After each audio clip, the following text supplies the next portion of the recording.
শ্রীমদ্ ভগবদ গীতার এই 8টি বাণী যা আপনার জীবনও বদলে দিতে পারে। আসুন আজকের এই ভিডিওতে জেনে নিই শ্রীমদ্ ভগবদ গীতার 8টি মূল্যবান বাণী সম্পর্কে। কর্মফলের আশা ত্যাগ করার শিক্ষা। আমরা কোনো কাজ করার সঙ্গে সঙ্গেই আমাদের মনের মধ্যে সৃষ্টি হয় সেই কাজটির ফলের প্রতি কামনা।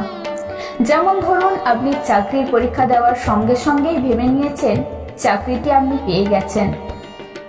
আপনার ফলাফলে দেখা গেল লিস্টে আপনার নাম নেই, শেষের দিকেও নেই। তখন আপনার মন হতাশায় ভরে উঠবে। পরবর্তীতে চাকরির পরীক্ষা নেওয়ার মতন মনের জোর আপনি হারিয়ে ফেলবেন। তাই ভাগবত গীতা বলে, কর্মফলের আশা ত্যাগ করে কর্ম করে যাওয়া উচিত। কারণ কর্মের ফল আমাদের হাতে থাকে না, একমাত্র কর্মই আমাদের হাতে থাকে। তাই কর্মফলকে আমরা নিয়ন্ত্রণ করতে পারি না। কর্মফলের আশা ত্যাগ করে যদি আমরা একই কর্ম বারবার করে যাই, তাহলে জীবনে বিফলতা এলেও আমরা ভারাক্রান্ত হব না এবং সব শেষে আমাদের জয় হবেই। আর এইভাবেই আশা ত্যাগ করে কর্ম করতে করতে একদিন আমরা ঠিক সফলতার চূড়ান্ত শিখরে পৌঁছে যাব। 2. জীবনে সুখী হবেন কিভাবে? কারোর থেকে কিছু পাওয়ার আশা ত্যাগ করুন। নীরবে শুধু নিজের কর্তব্যটুকু করে যান।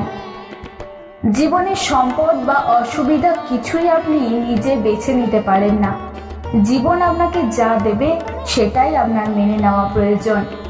এই বিষয়গুলি আপনার পূর্বকৃত কর্মফলের সাথে ঘনিষ্ঠভাবে সম্পর্কিত। তাই কারোর কাছে কিছু আশা করবেন না। সুখী হওয়ার জন্য এটি একটি অন্যতম পন্থা। 3. জীবনে শান্তি আসবে কিভাবে? ভাগবত গীতায় বলা হয়েছে যে হিংসা, লোভ, কামনা, বাসনা এগুলো ত্যাগ করলে আপনি জীবনে শান্তি খুঁজে পাবেন। প্রকৃতপক্ষে আমরা তখনই অসুখী হই যখন আমরা নিজেদের জীবনের সঙ্গে অন্য কারো জীবনের তুলনা করি, অন্য কারো সুখে আমরা ঈর্ষান্বিত হই বা হিংসা বোধ করি। তখনই আমাদের নিজেদেরকে দুঃখী বলে মনে হয়।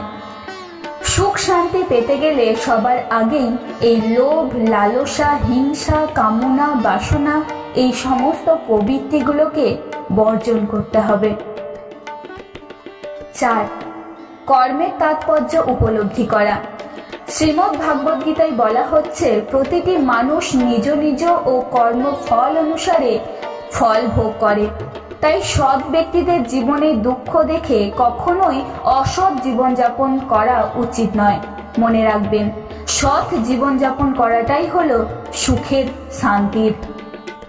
গভীরভাবে ভেবে দেখলে মহাভারতের যুধিষ্ঠির ও পঞ্চপাণ্ডব যখন 13 বছর বনবাস ভোগ করেছিলেন, তখন ওনারা ভোগ করেছিলেন অতিশয় কষ্ট। তখন কৌরবরা কত পাপ করার পরেও রাজপ্রাসাদের মধ্যে ভোগ বিলাসে মত্ত ছিলেন। কিন্তু ভেবে দেখুন, তাদের মনে শান্তি ছিল না, কোনো সুখ ছিল না। দ্রৌপদীর অভিশাপ, পঞ্চপাণ্ডবের করা প্রতিজ্ঞা তারা মনের মধ্যে রেখে ভয়ে সংকোচে জীবনযাপন করছিল। আবার কুরুক্ষেত্র যুদ্ধ শেষে এই পাপের জন্যই কৌরবরা নির্বংশ হয়ে গিয়েছিল। তাই বলা হয়, ভগবানের বিচার দেরিতে হয়, কিন্তু আদতে যথার্থটাই হয়। 5. অন্যায়ের বিরুদ্ধে প্রতিবাদ করা। শ্রীমদ্ ভাগবত গীতায় বলা হয়েছে, অন্যায় দেখতে গেলে অবশ্যই প্রতিবাদ করতে হবে। অন্যায়ের বিরুদ্ধে গর্জে উঠতে হবে। চুপচাপ অন্যায় সহ্য করার থেকে বড় পাপ আর কিছুই হয় না।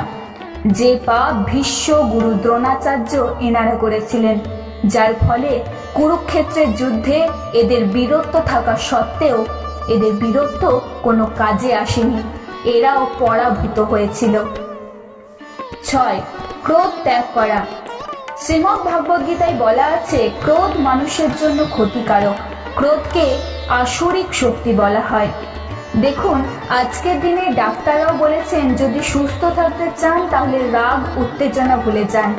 আশা করি বুঝতেই পারছেন যে শ্রীমদ্ ভাগবত গীতার মধ্যে কত বড় বিজ্ঞান লুকিয়ে আছে। 7. সবকিছুই পূর্ব নির্ধারিত। শ্রীমদ্ ভাগবত গীতায় বলা হয়েছে যা কিছু হচ্ছে, যা কিছু হবে, সবকিছুই পূর্ব নির্ধারিত। বলা হয় যে পরমেশ্বর ভগবানের ইচ্ছে ছাড়া গাছের একটি পাতাও নড়ে না। তাই যা হচ্ছে সবকিছু মঙ্গলময় ঈশ্বরের করুণাতেই হচ্ছে এবং যা হবে তার অপার মহিমাতেই হবে। হয়তো আপনি তার খারাপ প্রভাবটি দেখছেন, মঙ্গলময় প্রভাবটি দেখতে পাচ্ছেন না, কিন্তু একটা দীর্ঘ সময় যাওয়ার পর একটি খারাপ ঘটনার মধ্যে দিয়েও আপনি ভালো প্রভাব দেখতে পাবেন। যেমন ধরুন, কোনো বন্ধু আপনার সাথে বিশ্বাসঘাতকতা করলো। আপনি ভাবলেন যে এটি আপনার সাথে খুব বড় এবং খুব খারাপ একটা কাজ হলো, কিন্তু ভেবে দেখুন আজ যে বন্ধুটির দ্বারা আপনার ছোট ক্ষতি হলো, ভবিষ্যতে সেই বন্ধুটি আপনার আরো অনেক বড় ক্ষতি করতে পারত। তার আগেই ঈশ্বর আপনাকে সচেতন করে দিলেন। আপনি যা অনিষ্ট ভাবছেন তা আসলে আপনার মঙ্গলের জন্যই করেছেন উনি। 8. সংযত আচরণ। অন্যায়ের বিরুদ্ধে প্রতিবাদ করা অবশ্যই উচিত, কিন্তু তার সাথে মাথায় রাখতে হবে যে আপনার আচরণে, ব্যবহারে এবং কথার দ্বারা যেন কোনো নিরপরাধ ব্যক্তি ব্যথিত না হয়। গীতায় বলা আছে বিনয় এবং অহিংসায় মানুষের পরম ধর্ম, কিন্তু অন্যায় দেখলে তা মুখ বুজে কখনোই সহ্য করা উচিত নয়। অর্থাৎ কখন আপনি আপনার আচরণের মধ্যে বিনয় আনবেন এবং কখন গর্জে উঠবেন তা আপনাকেই নির্ধারণ করতে হবে।